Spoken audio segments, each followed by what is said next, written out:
A prejudiced officer detains a woman he assumes is an ordinary driver, oblivious that he's just ignited a career-destroying blunder.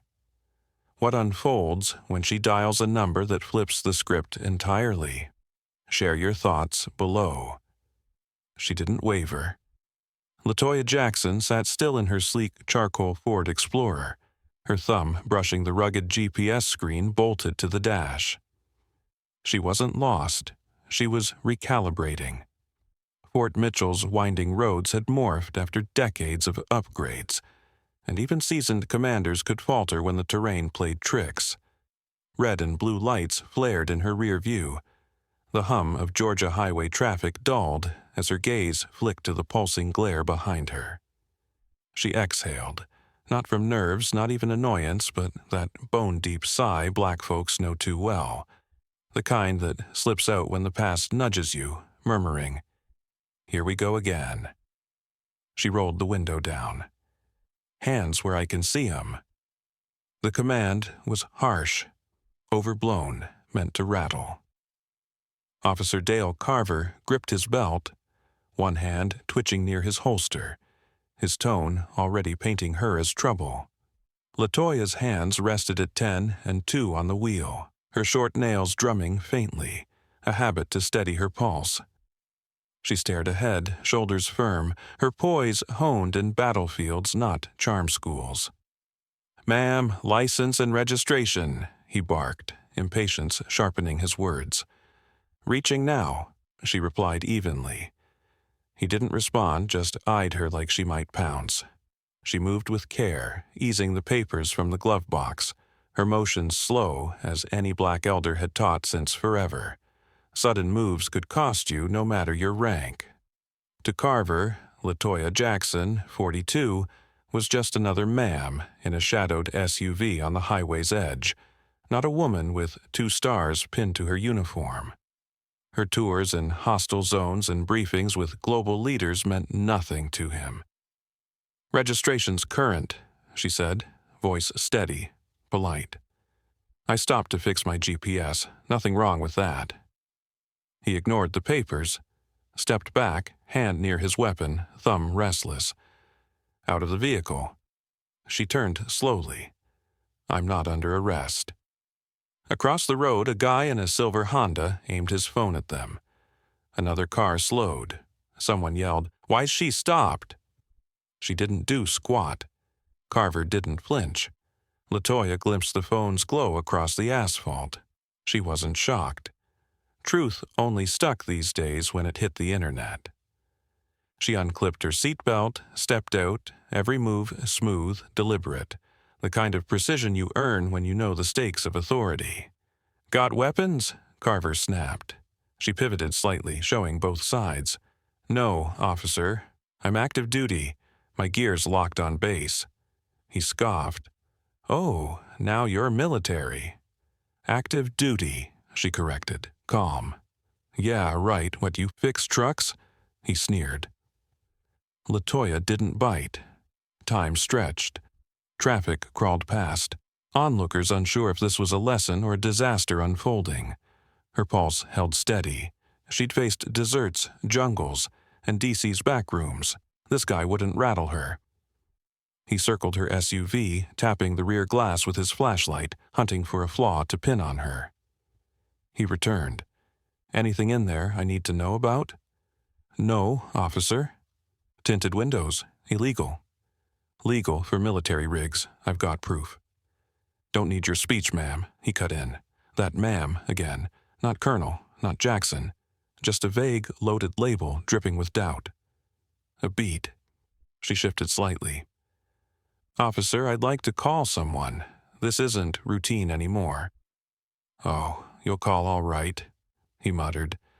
"You're not going anywhere. Hands behind your back." Metal cuffs bit into her wrists, the road still hot under her boots. He shoved her toward her hood, knee in her spine. The phone across the street zoomed. More cars stopped. Someone called her name, not her rank, just Latoya. Her mind didn't blur, it never did. Even cuffed, even pinned by a man too blind to see her insignia, She stayed razor-sharp. She glanced up, and the sky blazed clear. Carver didn't know, couldn't know, that one call, one code, would turn this highway into her battlefield, every piece hers to shift. She stayed quiet, letting him revel in his fleeting control. The silence thickened, heavy, like a storm brewing, not from above, but from the Capitol, roused and ready. She didn't fight as her cheek brushed the hood. Latoya kept her breathing level, slow in, slower out, not from fear, but from a truth Carver couldn't grasp. Restraint was her strength. He rummaged at her hips, patting her down like she was some corner hustler. His breath reeked of burnt coffee and ego. "You Army types think you're untouchable," he grumbled. "Probably some diversity pick, huh?" She held her tongue. Words could twist against you, even the truest ones. Across the road, Major Andre Torres stepped from his truck, phone steady, filming. He didn't know her yet, but he knew something.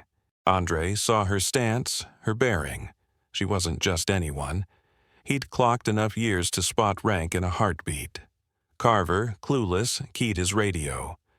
"Dispatch, Unit 4921. Got a female, uncooperative, claims military. Likely BS, bringing her in." "Need backup?" The voice crackled. He scanned the growing crowd, phones everywhere. "Negative, just rubberneckers. I've got it." Latoya adjusted subtly, easing her wrists. "You're screwing up, officer." Her tone cut clean, cool. He snorted. "What, your CO gonna stroll down here and chew me out?" She didn't reply. She tilted her head just enough. "Someone call Fort Mitchell Ops. Tell them Colonel Latoya Jackson's detained, Highway 94 southbound, marker 212. The name landed hard. Andre fumbled his phone, jaw slack. Colonel Latoya Jackson. Not just brass, a Titan, 2 tours, Pacific Command, Silver Star recipient, one of the top black women in Army history. And here she was, cuffed like a shoplifter. Andre surged forward, badge up. "Sir, Major Andre Torres, U.S. Army. Stop this now." Carver froze, squinting. "Who the hell are you?" "I just told you. Major Torres. That's Colonel Jackson. She outranks everyone here, including your chief." Carver glanced at Latoya, then back. "Don't care," he mumbled. "Law's the law." "Exactly," Andre fired back. "And you're breaking it." Carver yanked Latoya upright, grip tight. "You soldier boys think rank works out here." Latoya met his eyes, her look pure steel, not fury. "This is out here, officer, and it's about to crash into the world you didn't think could reach you." He smirked, opening his cruiser door. Then it hit, the deep thrum of a chopper closing in. Not civilian, not medevac, military, precise. Its roar shaking your ribs before your ears caught up. It touched down a half-mile off, matte black, no local markings. Carver's hand slipped from the door. "What's that?" he muttered. Latoya didn't answer. She didn't need to. Her phone, still in the SUV's console, buzzed twice, then stopped. Lieutenant Colonel Marla Evans was en route.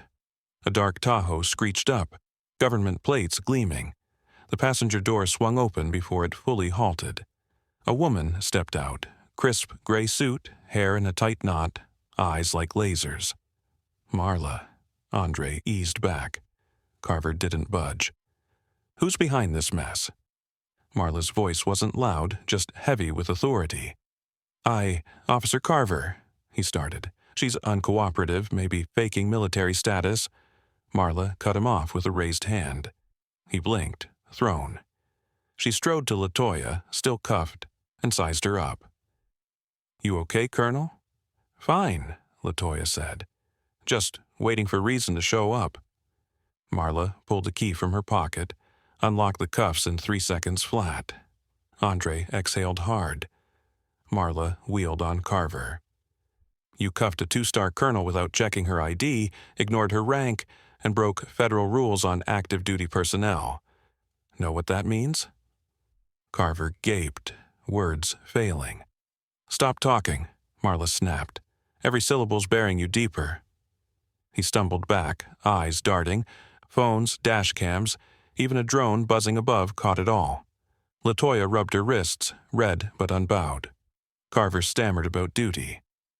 She finally spoke. Duty's to serve, not suspect, not scare, and never to shame people for not fitting your box. He had no comeback. The silence swallowed him. Latoya turned to her explorer, brushing off dust, not glancing back. She didn't need to, they knew her now. The IA room was stark, icy, too bright. Dale Carver, 34, sat rigid, hands locked on the table, knee jittering beneath. A thick file sat untouched. Screenshots, videos, statements piled high. Deputy Chief Roger Hale sat opposite, face blank, fingers tented. 5 minutes of quiet stretched, then, "Know who Colonel Latoya Jackson is?"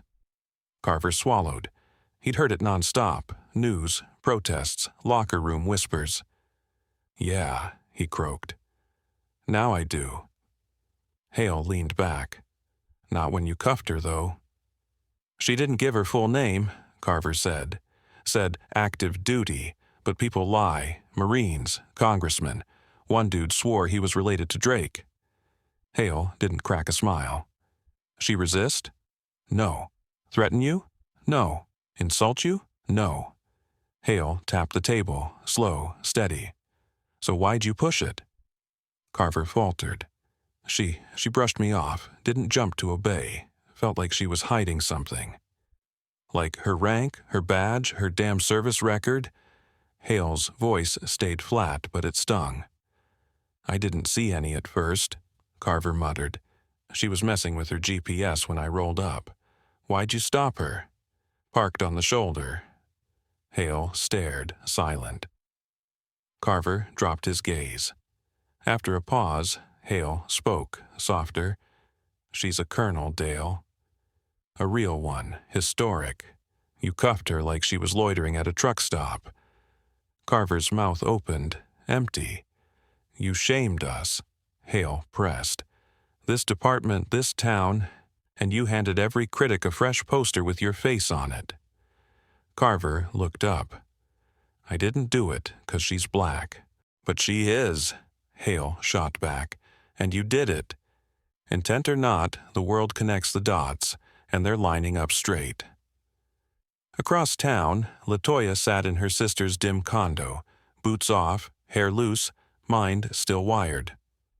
Marcus lounged opposite, notepad on his knee. Glasses he swore he didn't need perched low. The activist vibe had swapped for a charcoal suit, but his fire hadn't dimmed. "Sure you want to go wide with this?" he asked. Latoya stared at her phone, replaying the clip. Carver's bark, her calm, Andre's step-up, the hush when her name dropped. "It's already out there," she said. "I didn't release it, but it's live. Now I decide how to play it." Marcus nodded. "Press wants a word." "I don't want this about me." "It is, though," he countered. "He didn't stop some nobody.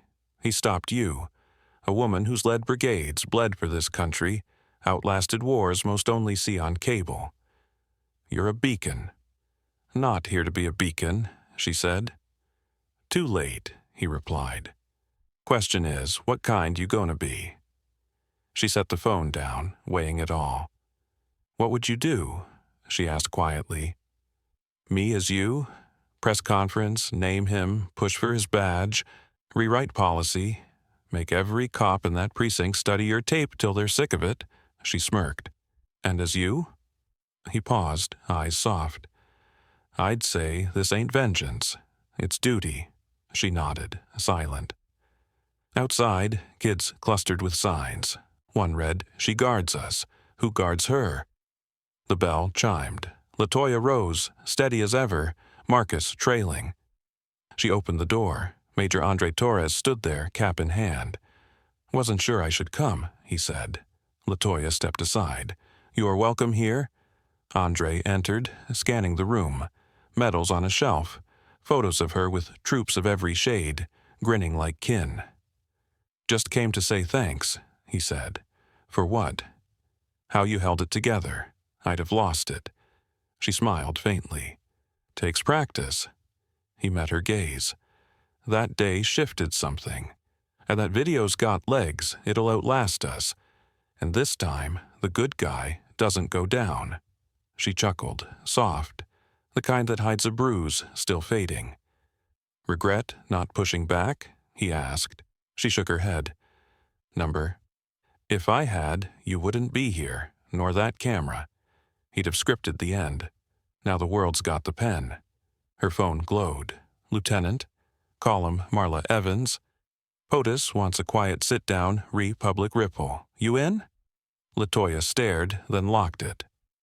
"I'm in," she said. Andre nodded. "You're not just a colonel now, ma'am." She turned, eyes level. "No, now I'm a lens, and he's not the only one who'll have to face it." Outside, media vans lined the Pentagon's south lot, cameras locked on a bare podium. Cables sprawled like roots across the asphalt.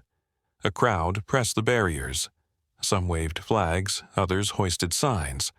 "We back Latoya, and rank should mean safety, not skin." Inside, the briefing room hummed. Reporters murmured, tweaking mics, shuffling notes. No leaks, just a crisp White House memo. "Colonel Latoya Jackson speaks at 2 p.m. Eastern. No Q&A." At 2 o'clock sharp, she strode out. No fanfare, no posse, just her in uniform, chest heavy with medals from 18 years across 3 war zones. She reached the podium, steady, her eyes a truth no one could dodge. "I'm Latoya Jackson, daughter, sister, soldier. I've served 18 years, led units through fire, parlayed with rebels, hauled the injured across dunes, buried too many who didn't make it back." She paused, a breath. "Last week, I stood on a Georgia roadside, cheek to my hood. Not a threat, not a crook, just a black woman whose skin outshone her stars to one man." The room stilled, air tight. "I'm not here to roast him. I'm here to expose a machine, where a decorated black officer's suspect first, honored second, and respects a coin toss." She looked up, locking eyes with the crowd, the lenses, the nation. "I won't beg for fairness, it's not a favor. I'll demand it, for me and the millions without rank or a viral clip. I got lucky. Luck shouldn't be the only armor between a soul and wrong." No applause, just a deep, chest-sinking hush. She nodded once, stepped off. Outside, chants rose, not wild, not mad, just solid. "Colonel Jackson, Colonel Jackson." She walked the marble hall, boots clicking as Marla waited. That, Marla said, was a country tilting its head. Latoya arched a brow. "Tilting's simple, seeing's tough." "Then we'll make 'em see," Marla shot back. That night, Dale Carver got a sealed note from IA, short, sharp. "Effective now. Your tenure with Kingsford PD is done." He sat in his dim apartment, TV muttering the clip, her face, her voice, her weight. He killed the sound. He'd mulled an apology, a post, but what? "I didn't know." It wasn't racial. Truth was, it always was. Quietly, insidiously, in the itch to control, to doubt, to break first, ask later. The paper blurred in his grip. Across town, Major Andre Torres hit Fort Mitchell, phone ablaze. Interview bids, thanks. Even a nod from the defense sec. He swatted most away, headed to the base chapel, sank into a pew, eyes shut. Not a prayer, just a breath, relief it hadn't gone darker, that her name wasn't trending with a hashtag. 2 days later, Latoya stood at a D.C. public school, tapped by a 10th grade teacher, Ms. Langston. The room buzzed. Black and brown teens, some restless, some wary, all hooked. "A colonel, she won't take questions," one smirked. Latoya grinned. "Ask what you want." A girl up front shot her hand up. "Weren't you freaked when he pulled you over?" Latoya waited. I was grounded. Different thing. I felt fear before. I don't let it talk for me. A boy leaned in. You outranked him. Why not chew him out? Rank doesn't block bullets. My power's in being unshakable, not loud. They nodded, slow. A softer voice piped up. Is that enough? Latoya eyed her. Braids tight, gaze firm. No, but it's where it starts. The girl dipped her chin, taking it in. Then, unprompted, every kid stood, no cheers, no fuss, just up. Because standing can roar louder than hands clapping. Later, Congress greenlit a bipartisan push, Jackson protocols for federally funded PDs, de-escalation drills, military ID checks, bias reset training. Not the moon, but more than zilch, stamped with her name. Back in Virginia, Latoya padded barefoot across her living room, dusk stretching shadows over photos. Her, younger, in camo, clutching a flag at her dad's grave. He'd served Korea, came home to slurs, no ribbons, just scars. She brushed the frame, stepped to the balcony. The air hummed with grass, warmth, a hint of fresh starts. Marcus rang. Proud of you, he said low. Thanks, she replied, but it's not done. Never is, he said. She smiled. That's why we keep showing. She hung, gazed at the fading skyline, last light dipping low. She'd worn countless uniforms, fought endless fights, but this felt new. Not a distant foe this time, but home, and home was cracking open its ears.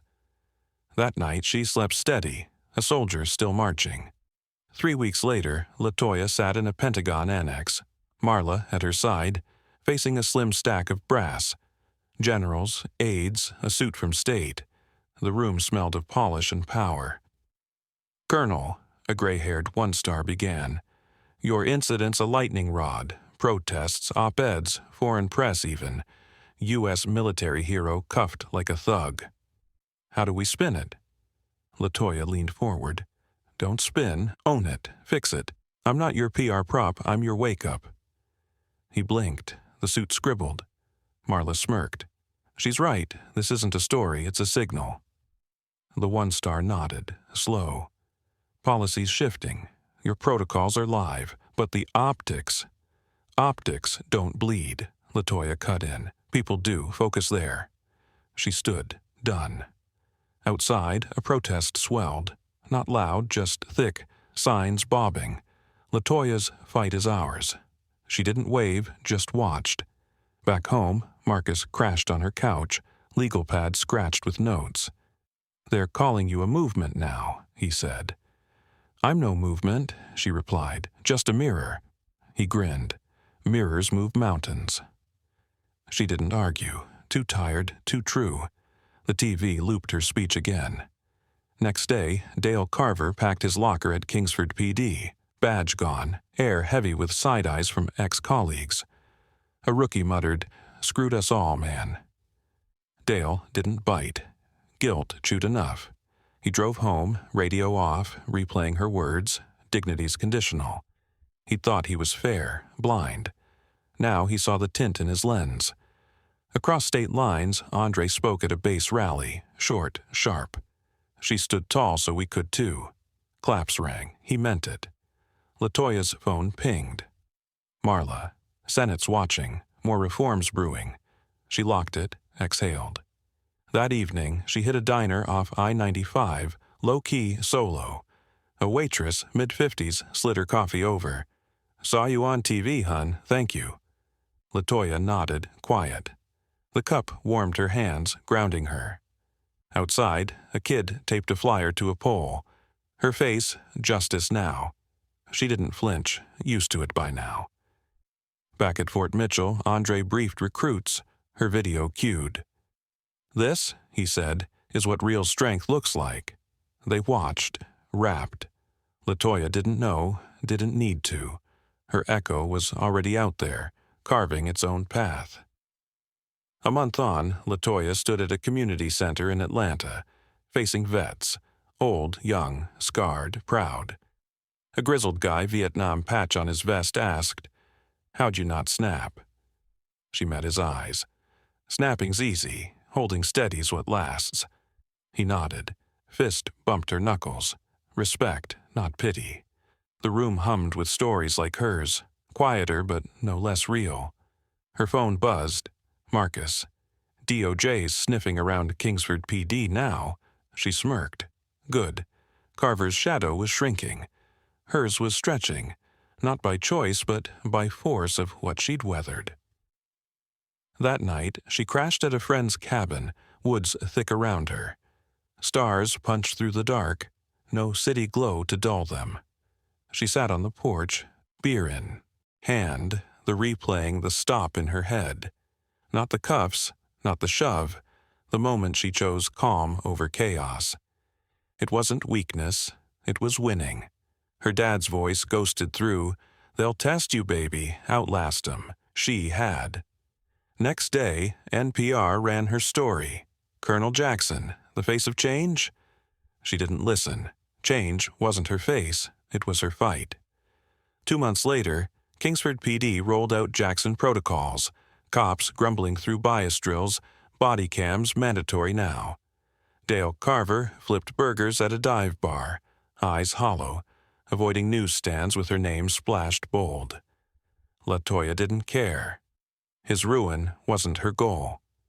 She keynoted a conference in Philly, suit crisp, voice clear. This isn't about me. It's about who's next. The crowd stood, slow, heavy with knowing.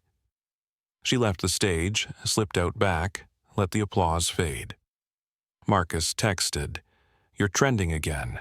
She didn't reply. Winter hit, and Latoya stood at Arlington, wind cutting through her coat, laying a wreath for a fallen squad mate. A groundskeeper tipped his cap.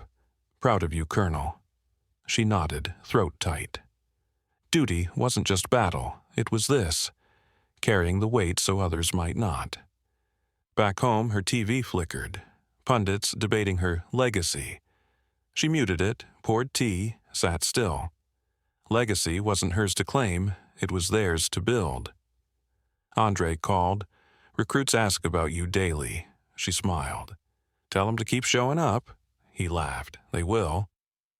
Spring crept in, and Latoya hit a base gym, sparring with grunts half her age, 42 but fierce. A private puffed, "You're that colonel, right?" "Just Latoya here," she said, dodging a jab. He grinned, swung again. Outside, a billboard loomed. Her in uniform, honor isn't conditional. She didn't pose for it, didn't need to. Her story wasn't hers anymore. It was loose, alive, kicking up dust. Marcus crashed her place later. "Feds are auditing PDs nationwide now," he said. "Your ripple's a wave." She shrugged. "Long as it moves." By summer, Latoya sat on her balcony, city sprawling below, sun dipping gold. A kid's bike rattled past, a Latoya Lives sticker slapped on the frame. She didn't chase fame, it chased her. Her phone lit. Marla. "White House wants you for a task force." She locked it, sipped water, let the horizon settle her. She'd fought overseas, sure. But this war, this one for home, was hers to finish. And it was listening, inch by inch, because she'd made it impossible to ignore. That was enough for now. Across the river, Dale Carver watched a bar TV, her face again, some panel chewing over systemic flaws. He downed his beer, bitter. He'd lost his shield, his swagger, but not the lesson. He'd misread the room, the woman, the world. Latoya didn't know, didn't care. She was in her kitchen chopping onions, radio low. Jazz, not news. Marcus barged in. "You're a verb now. To Jackson means to stand firm." She laughed, sharp. "Better than a curse." He grinned. "Way better." "No, it's not enough," Latoya said, eyeing the girl, cornrows neat, stare unflinching. "But it's a spark." The girl nodded, satisfied. Then, without a cue, every kid rose. Silent, no fuss, just up, because standing sometimes shouts louder than cheers. Later, Congress locked in the Jackson protocols: mandatory de-escalation, military ID checks, bias refreshers for any PD on federal cash. Not a cure, but a step branded with her name. Back in Virginia, Latoya crossed her living room barefoot, dusk painting shadows over photos of her with troops, her dad's flag. She paused at his picture. Younger her, fatigues crisp, clutching that folded cloth at his grave. He'd slogged through Korea, came back to jeers, no medals, just weight. She grazed the frame, stepped outside. The air buzzed with earth, heat, a whiff of renewal. Marcus called. "Proud of you," he said, quiet. "Thanks," she replied, "but it's not wrapped." "Never is," he said. She grinned. "That's the game. We keep at it." She hung, watched the skyline dim, last rays sinking. She'd battled plenty, but this fight for home hit different. Next day, Latoya hit a park bench, coffee in hand, kids racing past. One shirt read, "Latoya Stands." She didn't chase the spotlight, it found her. Her phone pinged. "Marla. Task force offers firm. Your call." She locked it, sipped, let the breeze settle her. She'd faced foreign fronts, sure, but this war for here, was hers to shape, and it was tuning in, slow but sure, because she'd made it undeniable. That night, she slept sound, a soldier still, but now a voice too. Across town, Andre drilled recruits, her clip rolling. "That's grit," he said. They nodded, eyes wide. Latoya didn't know, didn't need to. Her mark was out there, digging in, shifting ground. Marcus texted, "You're rewriting the rules." She smirked, didn't reply. Home was listening finally, and she'd keep showing up. The Georgia sun blazed down on Highway 94, its heat rippling off the asphalt where Colonel Latoya Jackson, 42, stood cuffed, cheek pressed to the hood of her sleek charcoal Ford Explorer. Red and blue lights pulsed like a heartbeat gone wild, and Officer Dale Carver sneered, oblivious to the storm he'd unleashed. She didn't flinch, not when the cuffs bit her wrists, not when the crowd's phones glowed like fireflies across the blacktop, not even when that military chopper roared in, half a mile off, its thud shaking the earth beneath her boots. Latoya's calm was a blade, honed over 18 years of service, slicing through Carver's arrogance. One call, one name, Colonel Jackson, and the chessboard flipped. He was done, his badge dust by nightfall. Her voice later thundered from the Pentagon's south lot, a mirror held to a nation's flaws, demanding dignity not as a plea, but a right. 2 lessons burn bright from this crucible. First, restraint is power's truest form. Latoya's steady breath, her unbowed spine, turned a roadside humiliation into a reckoning, louder than any shout. She could have raged, but she outlasted, letting the world rewrite Carver's ending. Second, one spark can torch a system. Her stand, caught on a shaky phone 200 feet away, ignited Jackson protocols, forcing every cop shop from Kingsford to D.C. to face their biases or lose their federal dime. That day, 42 miles from Fort Mitchell, wasn't just her fight, it was America's. A black woman's stars shining past a badge's shadow. The air still hums with her echo. Home's listening now, and it's got no choice but to look. What would you do if faced with injustice like Colonel Latoya Jackson? Drop your thoughts below, hit that like button, and share how her story inspires you. Subscribe to my YouTube channel for more powerful stories that spark change and unpack lessons on resilience and justice. Join our community to catch every video and gain insights that'll stick with you.